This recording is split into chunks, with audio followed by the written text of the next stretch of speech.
Hi, this is Suzan McDowell, President and CEO of Circle of One Marketing. We are a local minority-owned, because I own it, marketing agency, and we focus on some awesome projects here in South Florida.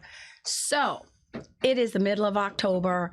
This election is already here. I heard Stephen Colbert say we are 20 stupid days away, and that's how I feel. So I'm really hoping that Kamala Harris wins this election because she is the best choice that we have. And so October 17th right now, so we'll see what happens in a couple of weeks. So I'm very excited to be here. It's our crazy busy season. We did the blue gala for the Democrats. We did the black and white gala for the Federal Bar Association. We're doing Jerk Festival. We did Power Shift.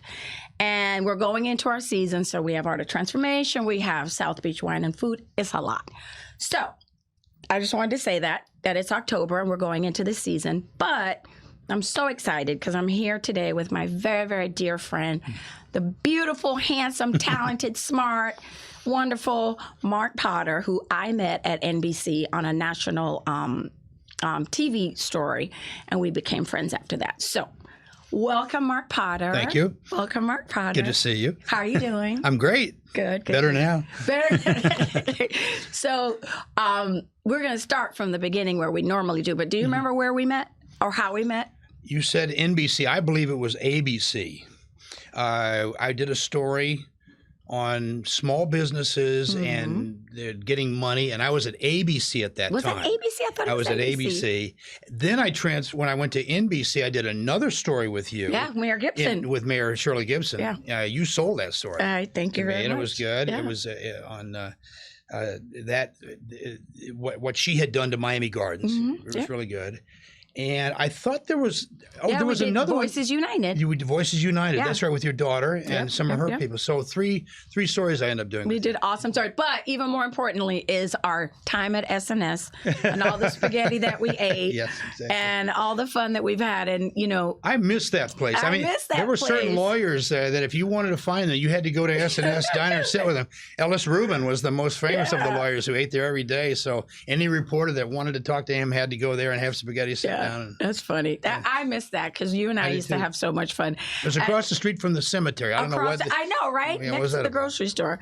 So I always think that, like, how people could look at me and you and think, like, how are they friends? What do they have in common? And you're literally one of the most favorite people in the whole world. When you meet people, you just like them more than other people. You're one of those people. Thank you. Anyway, and we're going to get to this beautiful book dedicated to your love. But we're going to start again. We're going to back up from the beginning. So this is In the Circle with Suzanne. I want to know all about your story. So I was born, and then what happened? I was born in a long time ago in Sedalia, Missouri. You're forgiven if you can't spell it or know where it is. It's a very small place. When I was in first grade, I transferred to Ann Arbor, Michigan. Actually, my father was a newspaper editor, and he moved to Ann Arbor, and that's where I was raised. And given that background, I look back sometimes thinking, how does a kid from Sedalia, Missouri end up in all these weird places where I ended up going over the 41 years of my journalism career? And that's because that's what journalism does for you. And I tell that I talk to a lot of journalism classes, and I make that point. It doesn't matter where you are. You can make the world your subject. Sounds like a Dr. Seuss book. It kind of is. Yeah. and it happened in my case. Yes, the so anyway, places you will go. I was raised in Ann Arbor, Michigan. I went to high school there. I went to I went back to Missouri to go to the University of Missouri School of Journalism. And then I got my first job. What about your parents? No, we got to get to your parents. My father was a newspaper editor. My mother, a school teacher for a while.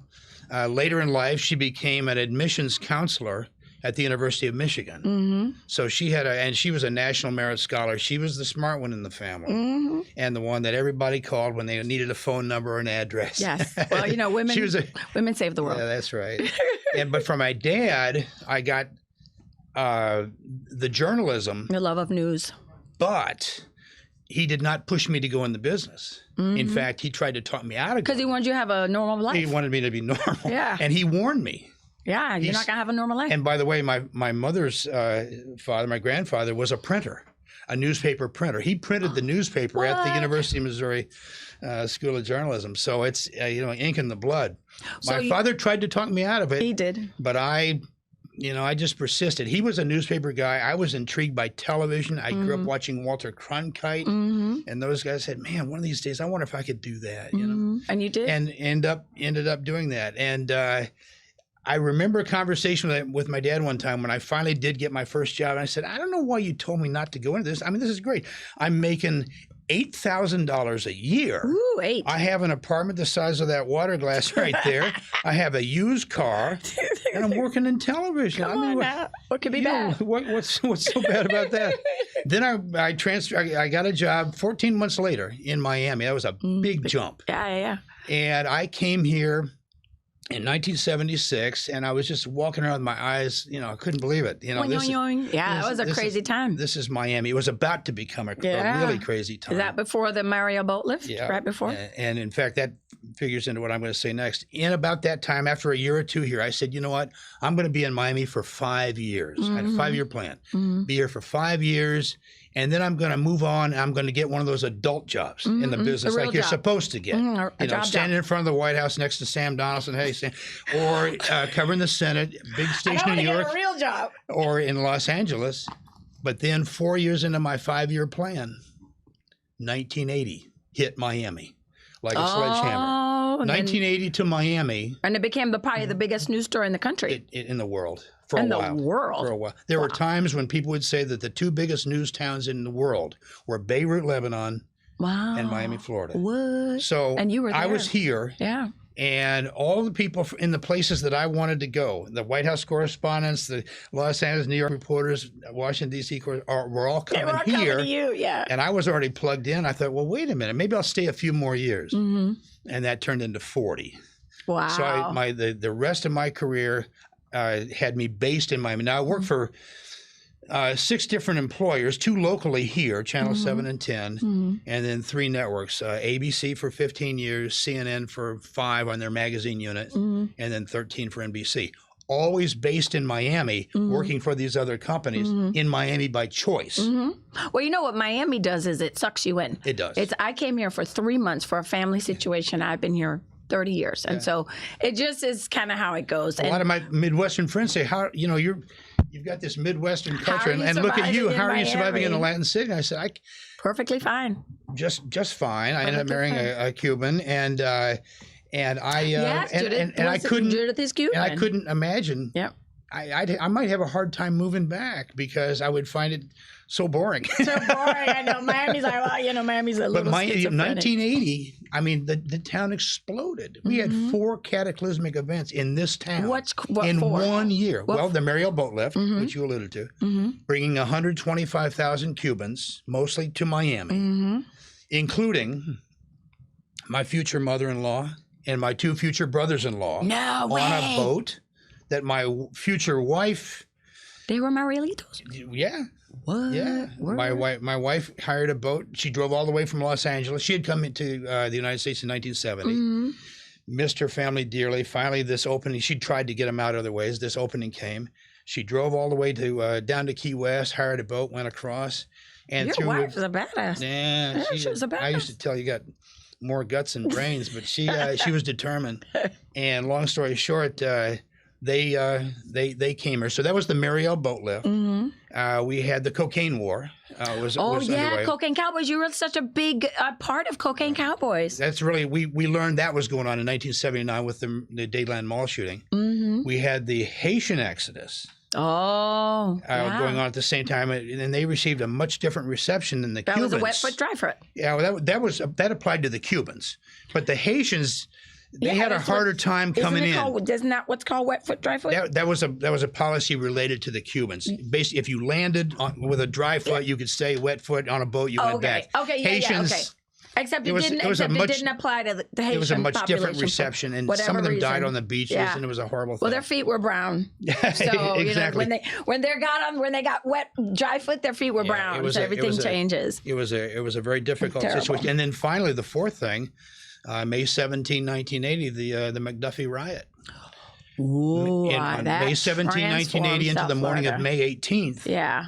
18 people were killed in Miami in a race riot. That I can't believe how similar they are.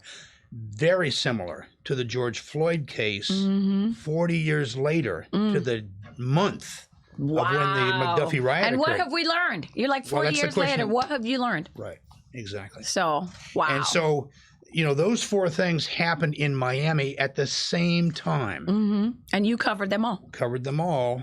And so when people ask me, what was the biggest story you ever covered? And there are many things to choose from. Meeting Fidel Castro, covering the Pope, Colombian drug war, Mexican drug war, all that. I always have to fall back and say, I think it was the year. 1980. 1980. Just a whirlwind. Which I covered in local news. Yeah, it sounds very schizophrenic. So many different kinds of stories. That formed me for what I would later do at the network. Wow. Yeah. That's such a culturally cataclysmic year. And how many cities could survive that? How many cities could? Well, I mean, Miami's resilient. I mean, people want to know why Miami is why it is because it's not like anywhere else, and you have to. Just like I don't even know, but you look at the mix. Yeah. Because Miami is 150% more ethnic. And so classically in Miami fashion, what is it that saved Miami? What is it? In many ways, it was the TV show Miami Vice. Voila. What saved it preliminarily was that everybody got serious on trying to deal with these problems. Because the money was flowing in. They needed the cocaine problem. The image. The police were on. The federal task force came in. Things were people started paying attention. But in terms of repairing Miami's reputation, which had really gone of course down, and all the drugs and all the crime and all the violence. Well, Time Magazine called us Paradise Lost. Oh wow! Cover story. Banana and that was Republic. For a city based on tourism, that was horrific. But then Miami Vice comes along, and this guy approaches the city leaders. They're talking about doing a show on crime in Miami, and the city leaders were just mortified, thinking, "Oh my God, that's the worst thing that could happen." Well, it was the best thing that could happen because they kind of stylized the crime, and the police were wearing nylon suits, and they looked beautiful. And he made the jacket famous. Even the smugglers were wearing that, and Miami became the star, and only the best of Miami. And I have said, I said it in the movie Cocaine Cowboys Reloaded, and I say it all the time. That had a really important impact. It did. And you know what a lot of people don't know? And the city started to look like a Miami Vice set over time. The same color scheme that they had in that show, no earth tones, suddenly started to be seen all over the skyline of Miami at night. Well, you know what I realized about that time, because it was right when I came in the late 80s. This is going to sound bad, but it's the truth. The drug dealers back in 1980 are complete. Those guys were suits. Those guys were, seriously, you look at it now and it's like, I know that sounds crazy, but I was there. I saw it. I looked at it with my eyes and I'm like, how do these guys look so cool and professional? They were drug dealers. But as we found in the work that we did, it was a horrible business, and that's a terrible business. I mean, Pablo Escobar from Colombia, he waged war on Colombian society at a level that they were teetering. They just mowed everyone down. Yeah. Wow. And it was awful. And again, we were in the middle of that. Probably the most important single story that I did in terms of impact was a documentary done in 1982 called The Colombian Drug Wars. Yeah, so that's the one where you're like in the like trenches and the caves. Well, what we decided was that everybody was reporting on the shootings in Miami, and I felt that in order to understand what was happening in Miami, we had to go to the place where all this began. We had to go to the original source of it, was Medellin, Colombia. So in local news, not network news. I and a guy named Tony Zimbardo and a sound tech, we went. We got permission from Channel 10, WPLG in Miami. Went there for a couple of weeks. Went to Medellin, Bogota, Villavicencio, Santa Marta, all through Colombia, and we saw the level of violence there, which was absolutely horrific. Wow. Came back here, put the piece on, and said basically, as bad as it is in Miami, this is where it's coming from. Wow. And it's worse. This is home base. And it's worse if we don't really get on this. And I think that probably was the story that had the most impact of anything that I ever did. I mean, it was and you were in Colombia for a couple of weeks.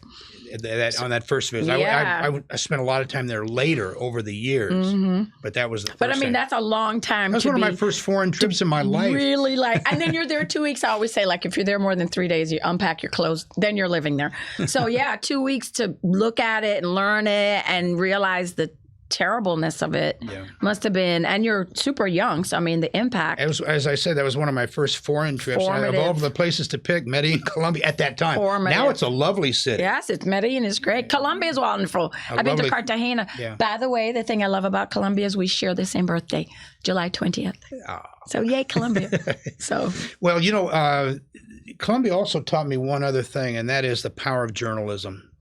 I went there over the years, and I worked with Colombian journalists, and I always was just so in awe of what they were doing. They were absolutely true journalists. They were fighting for the life of their country. Yeah, because they were going to stay. And they're there. They're there, and Pablo Escobar and other traffickers. They were fighting Colombian society.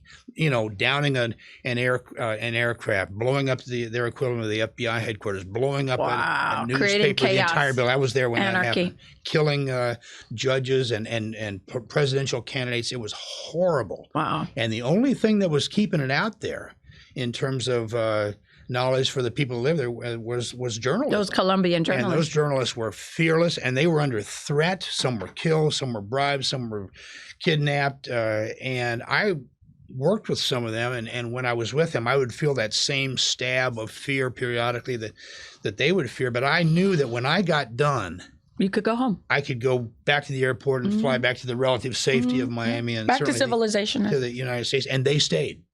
Yeah, because that's our and they country. stayed in unprotected neighborhoods. They had a scheme that was amazing. If a newspaper there came up with a big investigative piece on the traffickers, they would share it with all the other newspapers in Colombia. Everybody would have the story. Take the byline off it. Publish it at the same time. So that the story went farther and wider. Yeah. It reduced it. It thinned out the risk. Got it. Because everybody's risky. You can't kill everybody. And that's how they did it. And that was brilliant. That's genius. And when I would come home to Miami in the 80s and 90s, when we were inventing things like Action News and news locally and even nationally was becoming more frivolous. I would look at that and I would just hang my head. Oh my God! And I just want to smack. See, you got to see what these guys are doing. This is real journalism. Yeah. This is real journalism. They're in the trenches. They could get killed. They care about the truth. I always said that they kept publishing. They kept publishing. Very interesting. That again was one of the things that formed me watching them. These guys in Colombia, which had a terrible reputation. Well, there was this wonderful thing going on in journalism. There were a lot of officials and others who were fighting for the sake of their country, and that story wasn't told nearly enough. But I'm happy to tell it now. And then the movie, Cocaine Cowboys, Billy Corbin's movie, right? Yeah, he came to me. They did Cocaine Cowboys originally, and the story that I'm told is after they did that movie, they went to the Wilson Library and then they found the documentary that we had done. Oh, they were like, ooh, he knows. So they, again, as told to me, I wasn't there. They ripped up the original Cocaine Cowboys, rewrote it, added some time to it, put a lot of our material in, interviewed me, and I was very proud to be part of that. That's a great, that was a great documentary. Yeah. I mean, and then also I was part of their other one, called Square Grouper. I was going to say Square Groupers, and you explained to me Square Groupers is people would smuggle these square packs of marijuana, and the groupers would swallow them. No. No, that's not what happened? Tell me what happened. That's what you told me? It's about 2/3 of what I told you. Okay. It was the smugglers would have these bales of marijuana, and they'd be on their boats, and when the police started chasing them, they'd throw the bales overboard so they wouldn't get caught with it. And people out there boating innocently would run into these bales of marijuana floating in the sea that became known as Square Grouper. Oh, God. I thought you said that the grouper would eat it. No. Got it. Okay, got it. So, okay, I'm with you. I like to clarify. So, got it. Wow, that's so interesting. I mean, you've had such a illustrious career. I mean, I met you through work. I'll never forget, you call, and I didn't know a lot about, I wasn't a publicist then. I had an ad agency, but I didn't know. And I get this call, will you be on this show about small business? It was 2008-ish. They were pulling all the funding from small businesses. I was one of them. And you interviewed me, and I'm talkative like you. And so I went on and on and on. And so you took like the 57,000 minutes that I spoke and you narrowed it down. I think it was like literally I think you got 8 seconds. It was 8 seconds, I remember. And you called me and you were like, hey, listen, I just want you to know this is the clip that I'm going to put in. And then you go, you look like Halle Berry. I did tell you that. I was like, on the phone. You think I look like Halle Berry? I don't think I think didn't somebody else do that interview? I can't remember. No, it was Donna Payne. Donna did the interview. Donna So Payne. I had not met you, but I saw. No, that's what I'm saying. You called me. I saw and the was tape. Like, I said, "Who is this?" This is Mark Potter, and I was just one. I was like, "What?" And that's how we became friends. That's right. So yeah, we've listened. I know how to talk to girls. You know what? Talking of girls, so that's where we're going to pivot now to the gorgeous. You've always been madly in love with your wife, which is a feat. And she passed in 2000. When did she pass? 2019. 2019. And well, then, I met her in the business. Oh, really? Oh, yeah. When I joined ABC in 1983, she was already there. Mm-hmm. She had brought her family here during the boat lift. They initially went to Los Angeles, where she was. Then they all came to Miami because one of her brothers, was a musician. And this is where the music was, the Cuban music. Oh, voila, so yes, they all of course, came here. She got a job at ABC and very quickly became the budget administrator for ABC for the Latin American coverage. Yeah. And that meant that every month she would be traveling to the war capitals in Central America, Tegucigalpa. Oh, San so she was Salvador. also badass. She was also a badass journalist. Carrying money. Cash to pay for the satellites and the fibers because they weren't taking credit cards down there. So she knew the news business. We worked together for 8 years, friends, just friends. And only when they shrank the bureau and we didn't need a budget administrator anymore and she went to New York, then we started dating. Because you couldn't see her every day and you're like, I kind of miss her. So then she came back. We were married in 95 and awesome. And she became a teacher. She got 2 more college degrees. I think she had 3 of them, and became a teacher of learning disabled preschool children and worked in Coconut Grove while I was continuing on in my career. And then we retired at about the same time with big plans. But then, unfortunately, at my retirement party, literally at my retirement party for NBC, I noticed that something was wrong, and she noticed something was wrong. And very shortly thereafter, we got the horrible news that she had high-stage ovarian cancer. Oh, wow. And as I wrote in the book that I dedicated to her, that was the closest I've ever come to being hit with a shotgun blast. That was major. Oh, my God. We went immediately into cancer care for 3 years, dropped everything else. Talk about changing your life. No retirement. 180, we went from, a month later, we were fully in and you cancer took care of her till the end. To the end. I mean, you're talking about, like I told you, we were talking, for me, had no choice. That is, you did have, of course you have a choice. Everybody has a choice. So, but you love her, which then gives you no choice. So for me, it's an act of unconditional love. Right. You know what I mean? So when I look at you and I think about this book and and how much you loved your wife, and we talked about her all the time. You told me how much you loved her. And then you took care of her. I never don't. Let's not tell anybody what I nicknamed. I did. It was very nice, but it was very nice. I won't. So anyway, so tell me about Judith. Tell me about the book. Well, in the book. Thank you. In the course of cancer care, I came to realize, and she did too, that as hard as it is on the patient, it's hard on the caregiver. And I had no clue as to how hard that would be over time in terms of exhaustion and emotion and all of that stuff.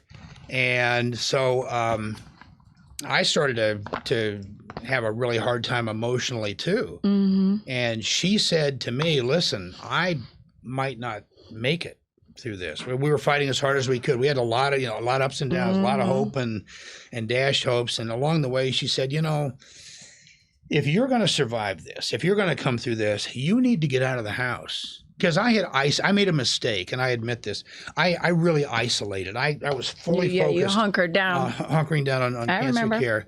And I wasn't talking to anybody. I wasn't I was just there. That was a mistake. I should have not done that, and I write about that in the book. And she said, you need to get up and out. because you're a social person. You like being outdoors. like people, yeah. I was a fly fisherman in the saltwater and very active. I gave all that up. She said, no, you got to get back.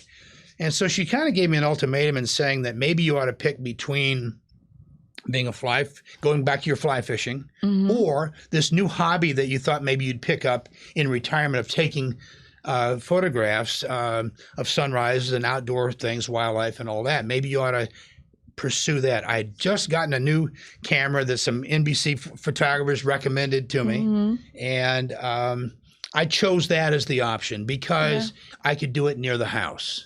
Yeah, and I mean, it's so... Fishing took me too far offshore, too far away, and I always wanted to be in phone reach. And you wake up at what, 5 o'clock in the morning? Yeah, pretty much. So you used to get up, so you... So I started getting up, going out, shooting the photographs, coming back, editing in them, sharing them with her and me. Oh, she probably loved it so much. That was it. That was all it was. It was just something to help me to share with her, and it had no bigger purpose than that. It was important. Then tell me about the book. How did the book come about? But it started to heal me. Yeah. I started going out in the sun. I started running into people. The sun is healing. I started talking to people. People remembered what I used to do, and they would come up, and I started talking and engaging. Then I decided I was going to post some of these photos on Facebook. I started an Instagram account. I did that. And then I started getting some incoming comments from people who said, these photos make us feel better too. They kind of calm us. Can we have some more? And it started to build. And then I got some calls from people who said, for example, a woman called me one day and she had gotten my number. She said, my daughter is going into the U.S. Army. She wants to be in the band, but she has to go through basic training. I'm worried about that. I can't sleep at night. So what I do, I get up and I get my phone and I look at your pictures, and they made me feel better. Another person said, she was a freelance journalist, and that's not an easy life. She said, I get nervous, and at night I have nightmares, and I get up and I get to your phone, and I said, well, let me send you 20. So I sent her 25 photos, and it started to build. People would ask me, I'll get to your question about the book. Yes, we have 3 minutes. We're building. Okay. We have 3 minutes, and I know you know what 3 minutes means since you're a journalist. People started saying, we want more of these.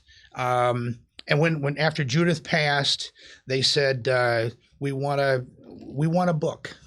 We'd like to have a book. And I came from that hard news world, and I said, no, man, I'm not doing it. I said it this way, and I'm sorry to say it. I ain't doing no foo-foo photo book. I'm a hard news guy. But then I started thinking about it. I always saw journalism as a public service. I took it very seriously. I never faked anything. I was very serious about it. And this to me seemed like another way to help people. So because people asked for the book, I said, well, why not? So I went to work and put the book together. This is a popular demand book. Well, it was when it came out. And it's dedicated to Judith. Put it together. It came out in November of 2022. And it drew a lot of attention. The Today Show and CBS Mornings and the Weather Channel and PBS. And, it didn't sell a lot because the publishers didn't. I don't think they understood when I said this is going to, I knew it was going to go on the Today Show, and they didn't publish enough. So we had a gap. We ran out of books right away, and we never really caught up. But it's been a wonderful experience. For the first time in my life as an adult outside of my home, I was getting love from the public. I never got any love as a journalist. Yes. You don't get any love. Well, you get love from publicists like me. Well, that was the one exception. But, they said in journalism, if you want love, get a dog, get married. You're never going to get it. But in this, you might get some respect. Yeah. The response that I've gotten from people and the engagement, and this did help. Well, you know what? This is something that was made with love. Yeah. It was made with love. It was created from love. There's an essay in the beginning of it called Sunrise for Judith. Got it. And it explained the story that I've told you and a lot more about what, the power of healing of the sun and what it meant. And it's got the photos. And it has a series of chapters. The original plan was to put the chapters out the way the sunrise comes up. So it's dark, dusk, dawn, sunrise, wildlife, sunset. The only problem with that is your first chapter is your worst chapter, dark.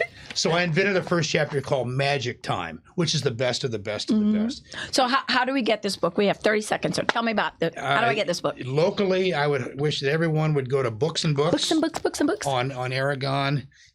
Second best is Amazon, and it's there. And they've got a lot of them at Books and Books, and I hope people enjoy. All right. Well, thank you. Thank you. Mark Potter, Good to see you. You're one of my favorite people, as you well know. And thank you for being a guest on In the Circle with Suzanne. Thank you. Thank you. See ya.